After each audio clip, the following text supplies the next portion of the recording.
Welcome to it, sports fans. Monday, the 21st of January. The FTB TV podcast from the Bleachers TV podcast, available on iTunes, Podbean, YouTube. Go and subscribe. Go and check us out. Welcome to it. What a weekend of sport. Not a great weekend for my team. Chelsea lost. But an incredible weekend around the world. The NFL, of course, coming to its conclusion, which is awesome. Tom Brady has done it again. He's going to his 9th Super Bowl in 18 years. Quite incredible. The Belichick Brady band marches on. Incredible. Quite incredible. Simply America's greatest, probably organized sportsman of all time. Definitely not their greatest sportsman of all time. I'll do that list in a few weeks' time. But congratulations to them and, of course, the Rams. If you're an Arsenal fan, that does mean news for you. Stan Kroenke, of course, owner of the Rams. Formerly they are now in LA. LA Rams, about to build a whole new Coliseum. They play at the Coliseum at the moment. Congratulations to them. So the NFL, about to come to conclusion. I think it is Valentine's Day weekend. I'd have to check that. Super Bowl. But for now, we're going to talk about, of course, what we do here in the global south. What we love, football. Our version of football. We're going to talk Arsenal. We're going to talk of their fans. Of course, I've heard some rumblings. I'm going to talk about their fans and their view on their current manager, Unai Emery. Gave him a C+. Halfway. So I'm going to get into some of the rumblings I've heard about his management, etc. and give you my opinion on that. Chelsea, of course, signing Gonzalo Higuain. That is almost done and dusted. There are a few other people in the mix. I'll talk about my feelings on the Higuain signing, considering what could have been. And lastly, one of my favorite sports in the world, boxing. We had what was supposed to be a real massive fight, but in the end, I think it underwhelmed because one man got schooled. But it was tragic for another reason. Adrien Broner, I will give you my thoughts on his career up to now and moving forward. That is the intro. FTB TV podcast, check us out. We are on YouTube, so go and check out the FTB TV podcast on YouTube, iTunes, and indeed Podbean. Everything is in the description. Go and like us, suggest us 5 stars, 8 stars if you can. Try and figure out a way to add more stars. Episode 20, I can't believe it. I'm having the time of my life. Sports fans, let's get into it. I'm going to start off at the Emirates. And my overwhelming feeling after listening to and reading plenty of Arsenal forums, listening to Arsenal fans on many platforms, not just on the internet, but I've seen now there is, of course, a reality has struck. And I think Arsenal fans, they were so hopeful post-Wenger that they are unable to keep it real. Arsenal fans got to keep it real. Let me put it to you this way. Have you ever been friends with somebody who has a partner for like 10 years and they've been in a relationship for 10 years? So they're like college or university. They have a partner from there. So that's 10 years, like 18 years. And then at 28, eventually the relationship ends. And your friend says to you, just before the relationship ends, I need to leave this person. They don't treat me right. And I don't like the way they treat me now. They don't treat me the same way they used to treat me. Person's too controlling. I'm sure you've heard this.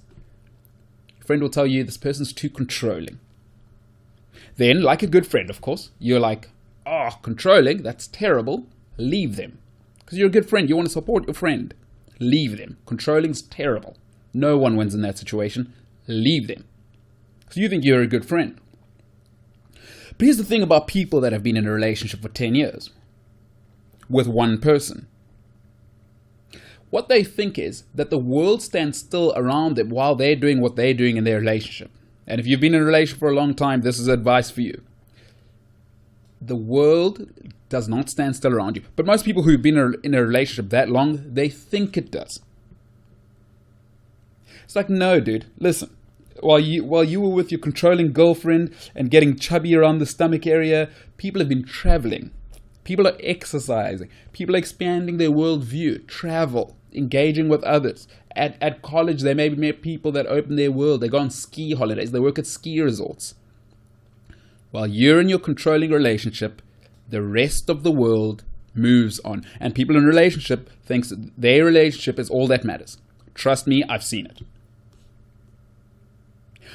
Another problem with people that spend, 10 years, extended periods of time in a single relationship, forever. Another problem with them is that, especially if it's a long time, that person starts to think they are desirable because one person thought they were awesome. So you tend to get an inflated version of yourself as though, oh, I'm a great person because this one person could tolerate me for this long. All right? We've all seen it with people that have been in a relationship. And then generally when they break up, we know what happens then. When you break up with somebody, especially after that long, you're like, oh, I'll take anything that's the opposite. They'll do anything that's the opposite. Controlling, I want somebody who's a free spirit. If she's an accountant, I want a surfer. Right? If she's a surfer, I want like somebody who's in mathematics somewhere, like an academic or surgeon. Like somebody boring who's just consistent, and I can just sit home and watch Netflix with them every friggin' Sunday. Right? I want boring. Surfer, I want boring. If they're an accountant, I want a surfer. I want somebody who bungee jumps. That's what they think, but actually what they want is just a little bit more freedom. That's generally what people like, because you don't stay with somebody unless you like that characteristic. And the same person who would be complaining about that partner, right? That controlling partner, you'll hear this one, and I know with guys it'll resonate with you. Once they get the new girlfriend, you'll often hear like, oh, she must be cheating on me. She is cheating on me, definitely. She never checks up on me on boys' nights out. Why doesn't she text me when I'm on boys' nights out? It's because change is not easy for anybody. And if you're used to something for 10 years, and then your new situation is drastically different, you're still indoctrinated in the old way of doing things if you were doing it for 10 years. Change is not easy, especially when you have suffered for that change, because often you've made a reflex call. Arsenal football fans, it has happened to you recently and you haven't acknowledged it. And I say to Arsenal football fans, you need to make a choice and you need to make it now. Because the truth is, Arsenal are no longer a top 4 football club. I don't care what you say. The last 10 years of Arsene Wenger's tenure, some might say the last 15 to 20, but I'd say the last 10, it was quite drastic. The final 10 years stopped being about Arsenal Football Club, and it was all about Arsene Wenger trying to leave his legacy. And with that, it was a decline into mediocrity. And you know what? For somebody who's been alive long enough, it's a tough pill to swallow for Arsenal fans. I can only imagine, because he gave us the Invincibles. He gave us Henry. He gave us Ashley Cole. He gave us Robbie Pires. And he gave us Patrick Vieira. I saw that happen. You saw that happen. If you're old enough to know those guys, it's a bitter pill to swallow. The reality is Unai Emery has not really had the chance to coach Arsenal Football Club. He's still dealing with Wenger problems. The second-rate players, people who got comfortable on inflated contracts under Arsene Wenger and never got dropped, regardless of performance. And I can think of 4 or 5 who are bang average. Keep in mind that Arsenal fans, right? Keep in mind, Arsenal fans wanted a manager with some control, because everybody felt Arsene Wenger was letting his players get away with murder and Arsenal were declining. The standards were eroding. That's all I ever heard from Arsenal fans, is that Wenger had lost it. He'd lost not only the dressing room, but his ability to control and set the standards at the club. He wouldn't drop players if they were underperforming. That was the biggest thing I heard from most Arsenal fans across the board. What is clear is this. 22 unbeaten was clearly covering up massive, massive cracks at Arsenal.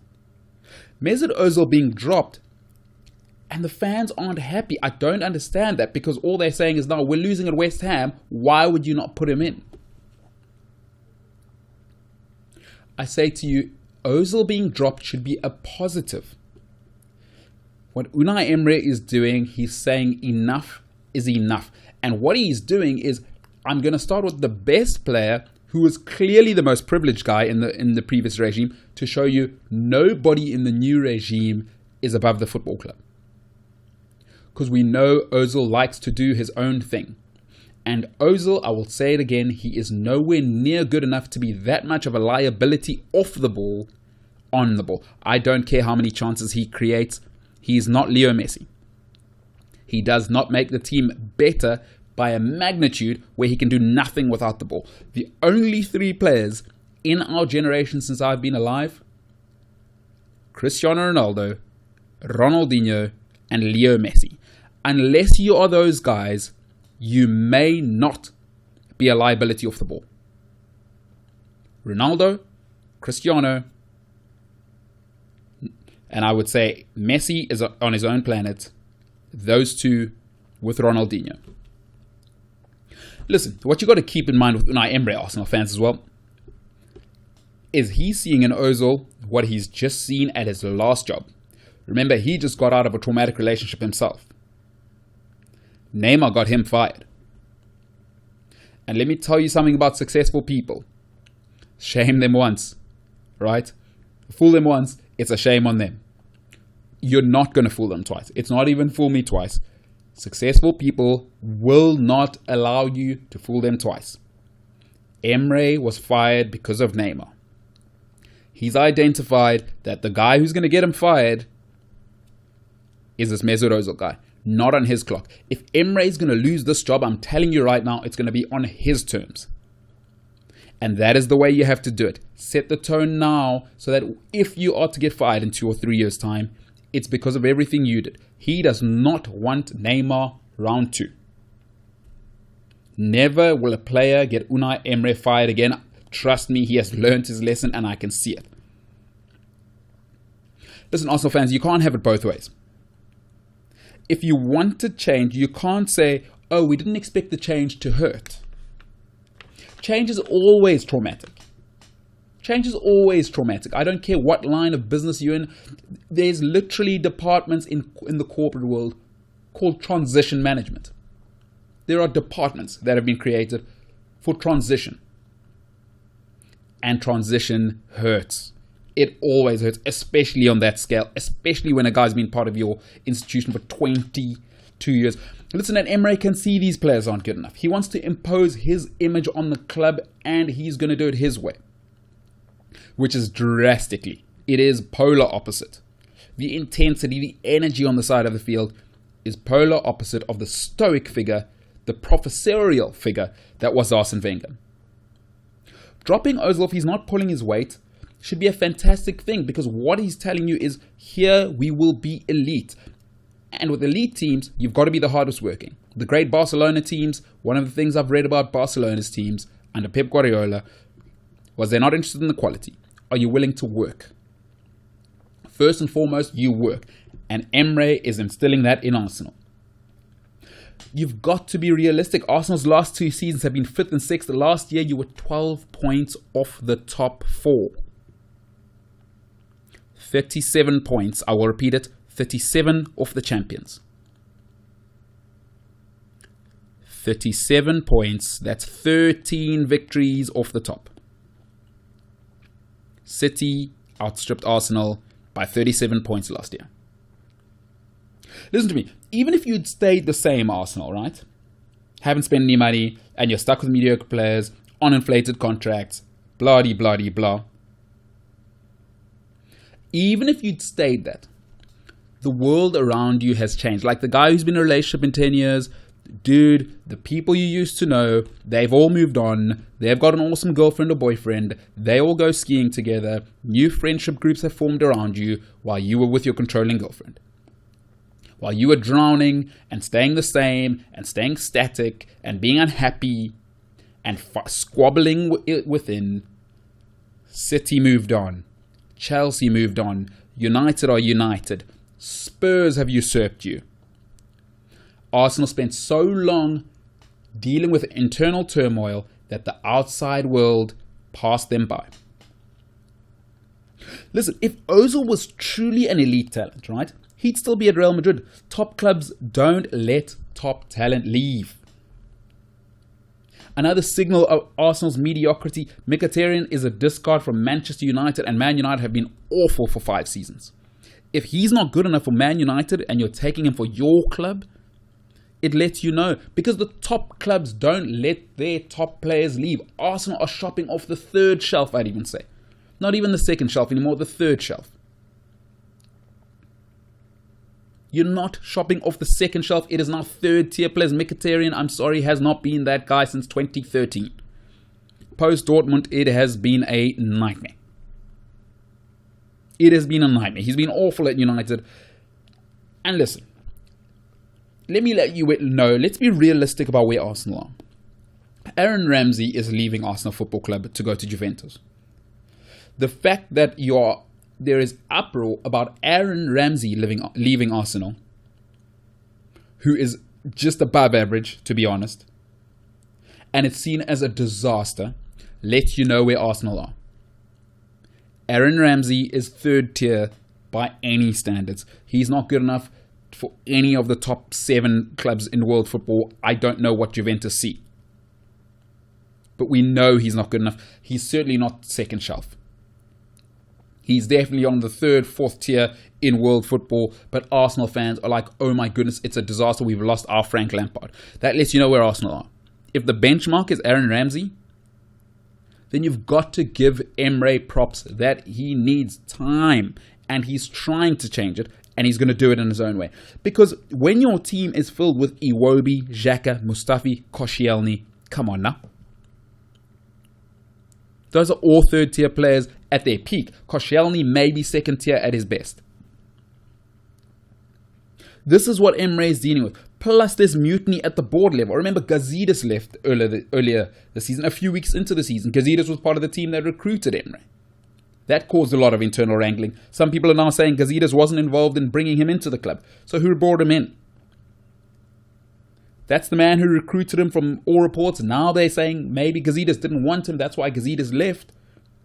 Mislintat is now leaving the club. No players have really come in, and he's head of recruitment for only 12 months. The master recruiter in world football over the last decade is gone.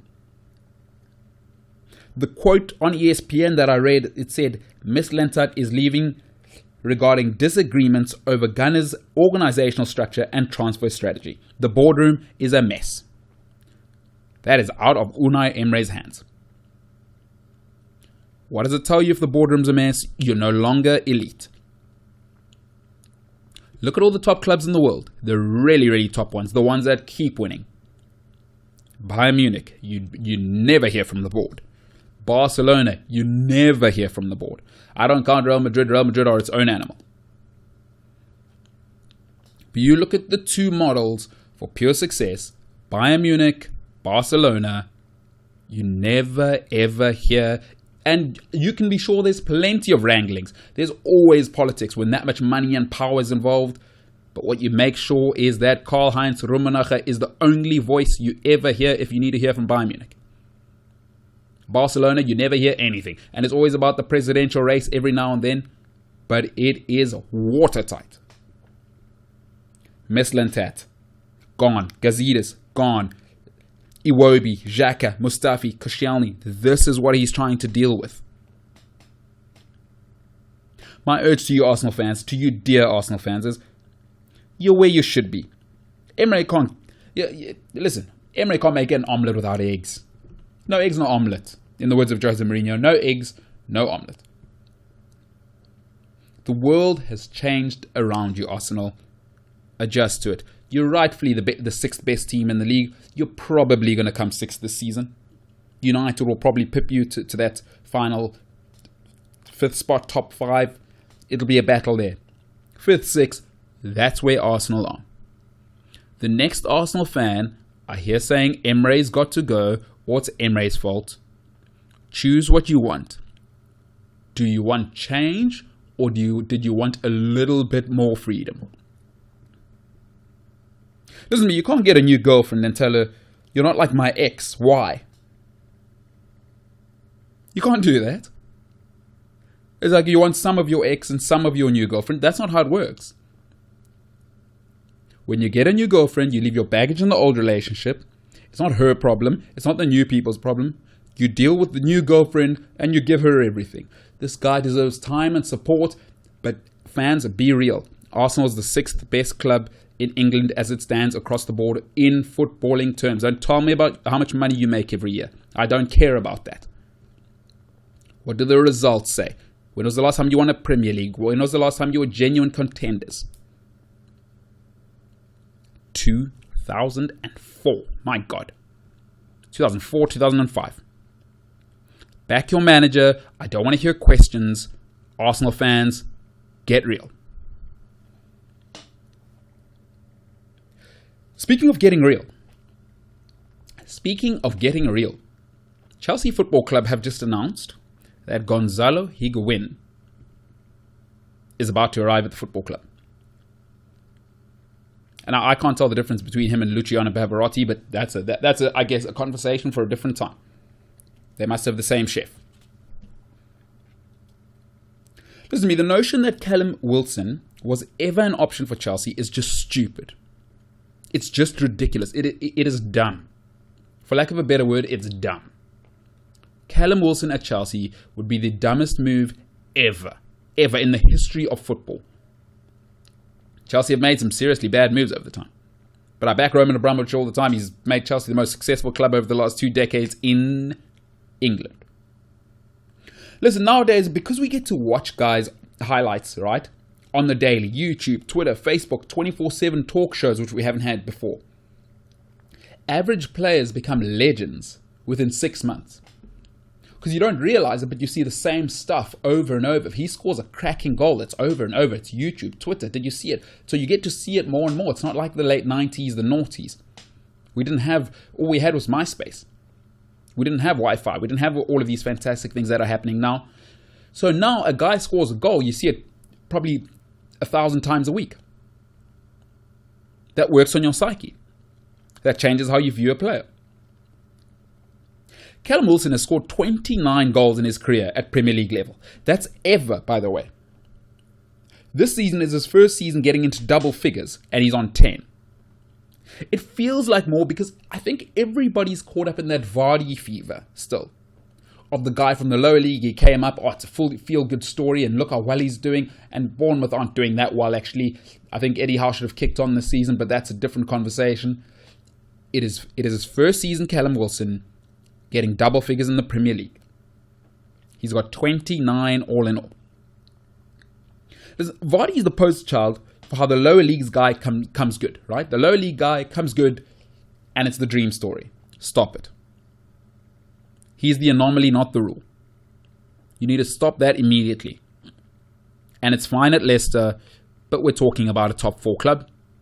We're talking about England's most successful club over the last 2 decades. Stop it. Please stop it.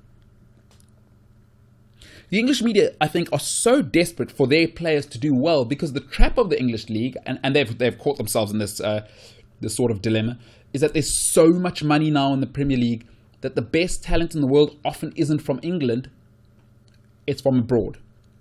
Their development systems have been left behind and are archaic. You can see that because none of their managers ever get to manage the top 4, because technically the English game is still so romanticized on the late 90s and the noughties.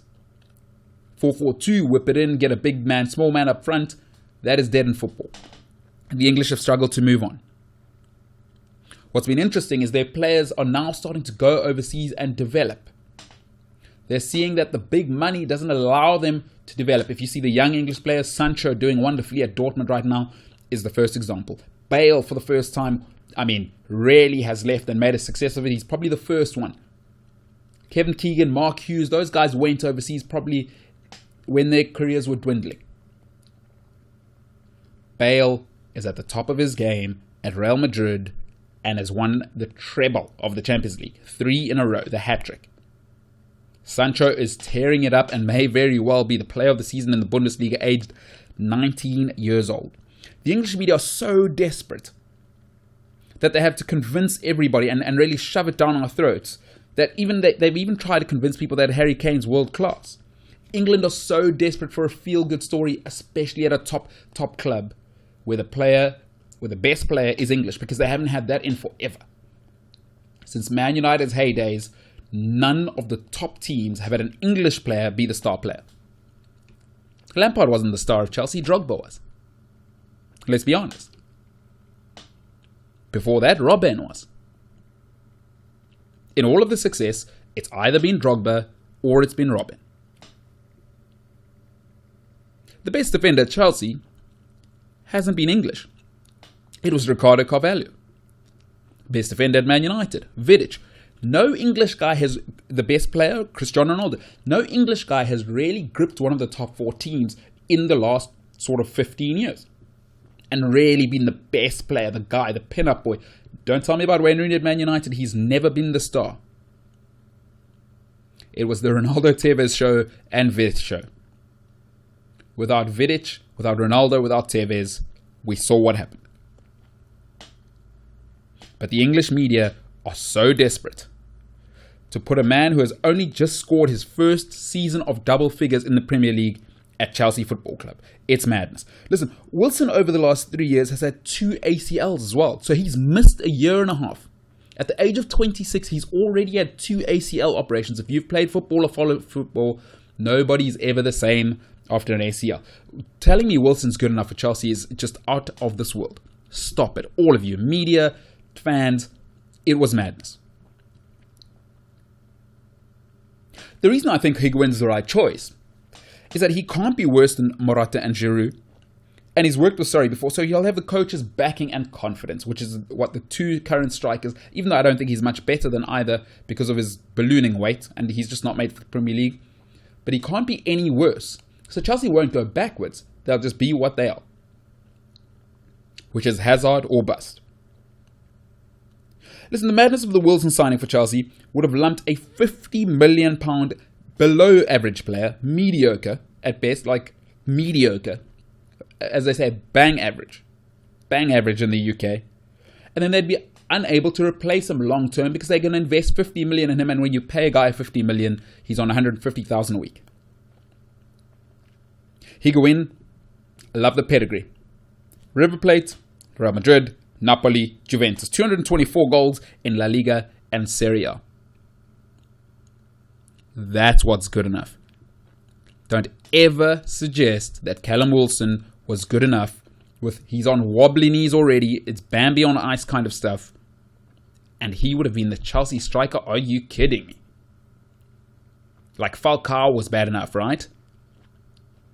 And Altigre was absolutely unstoppable until Man United ruined him.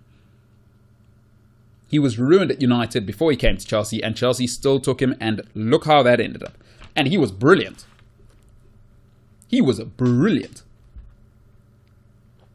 So please, everybody trying to hype Harry Kane, world class, stop it. Because he's not. I love the English feel-good story. I love the chant of he's one of our own.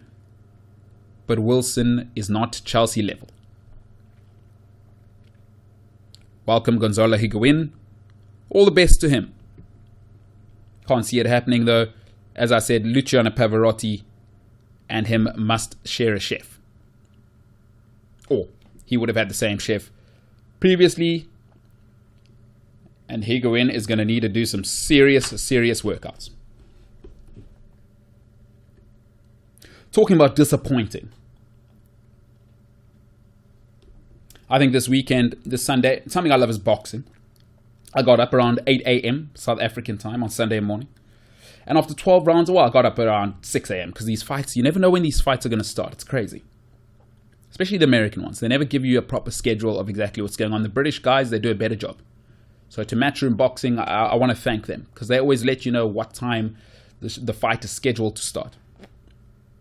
Anyway, around 8:30 a.m., the judgment came after 12 rounds of a boxing lesson.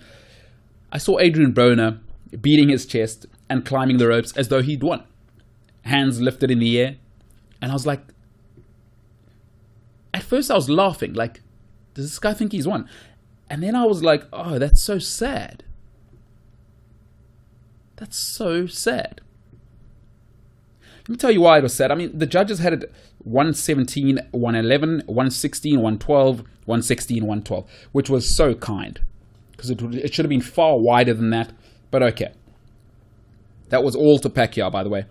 Manny Pacquiao, right, landed 112 punches versus Broner's 50.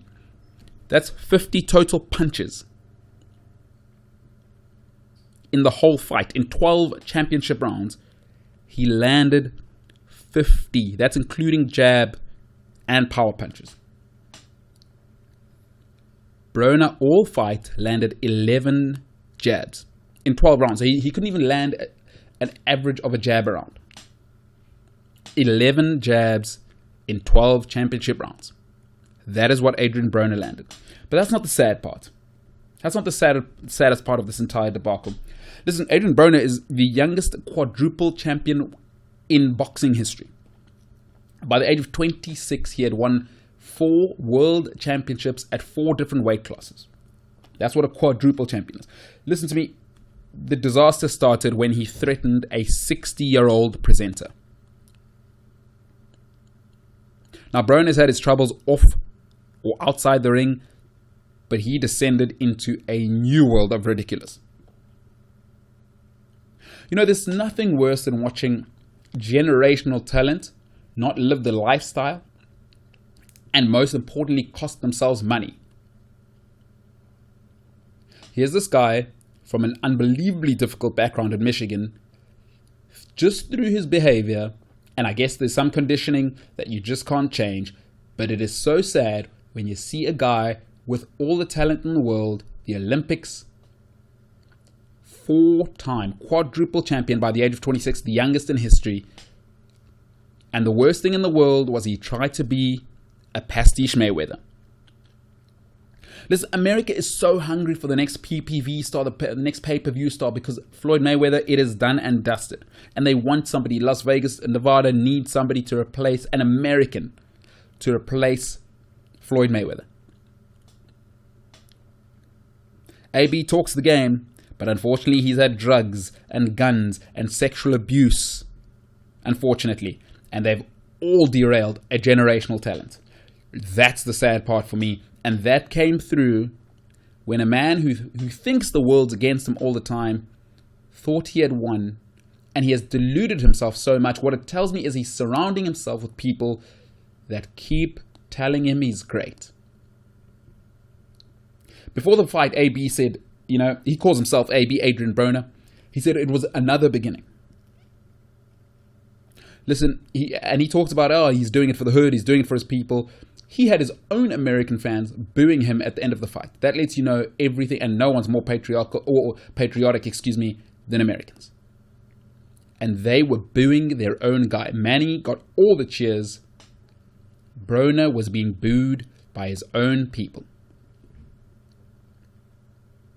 Listen, he swore so much at the end that they had to cut the television interview and it couldn't be aired.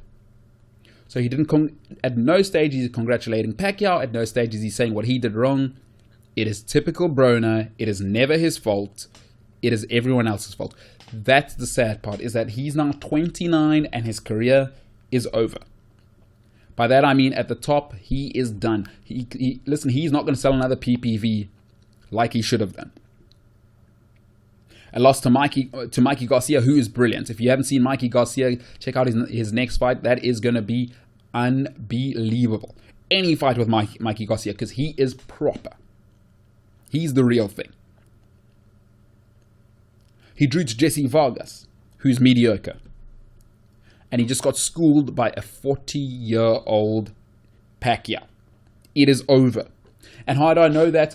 I've now looked at when he had to fight the real champions. I don't mean people that are mediocre, because he beat like Paulie Malignaggi and people like that, who are kind of, not the champions, but not so much.